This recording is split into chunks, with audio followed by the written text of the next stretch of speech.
Okay, so we're installing Windows. We just talked about the drive partition as we're installing Windows. The next thing is that you need to understand is we're installing right now, the operating system is Windows 7 32-bit. Okay? And the 32-bit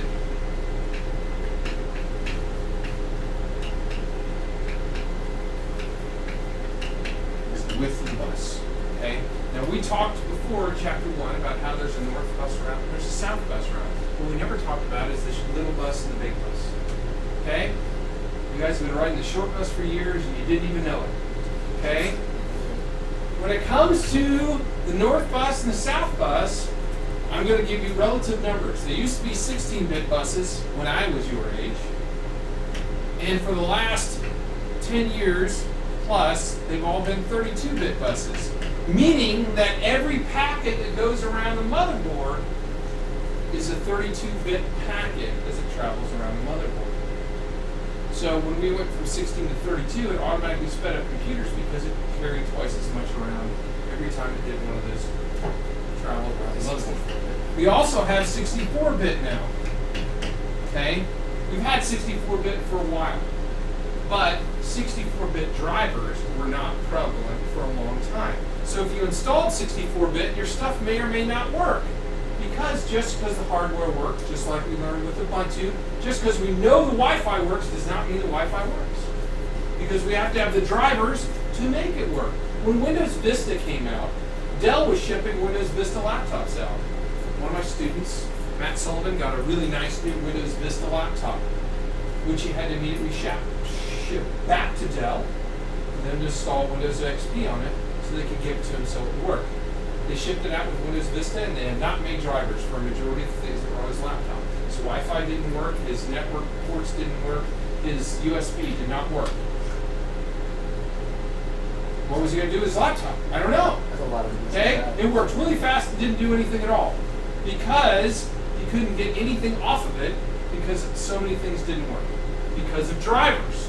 So for a long time, 32-bit stayed the right speed because we couldn't go 64-bit because they hadn't made those programs, driver programs, to make all of our hardware work. We're past that now.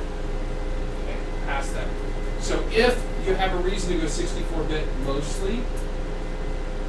things will work. I won't say everything works. It took me forever to get all the printers to work, which is why we never went 64 for a long time on anything. Because yeah, I could get it to work, but I couldn't get the printers to work, and it took a long time before even Windows 7. That's why that was the only Windows 7 lab for a long time. So I got all the drivers to work for everything else. So what's the difference between 64-bit and 32-bit? Well, obviously the bus is twice as big, right? Every packet on the bus is twice as big. That doesn't mean it carries around twice as much information. Okay? How can I give you a good analogy for this? It doesn't necessarily mean more people get on it. It means nobody gets cut in half to fit on the train. So okay? The bus is always that big size. It's bigger, but it's not always full. Right. Okay? So if you're a big, huge chunk of data on a 32-bit bus, we had to cut you in half and send you half of you around and then the other half of you around. But now on a 64-bit, you go all on one trip. So it is faster, but it's not twice as fast. That's not what it means. Okay? It's relatively faster.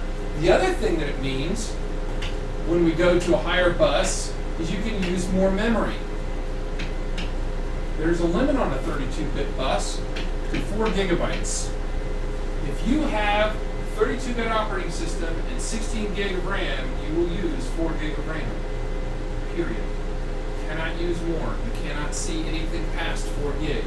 And there's no limitation on a 64-bit operating system, which is why servers are always 64-bit. And we can cram as much information in, as much memory in it as we want to. So Mr. Poole's computer is 64-bit, so I can cram as much memory into it as I want to.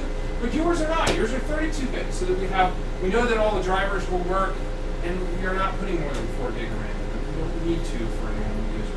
All the teachers are 32-bit.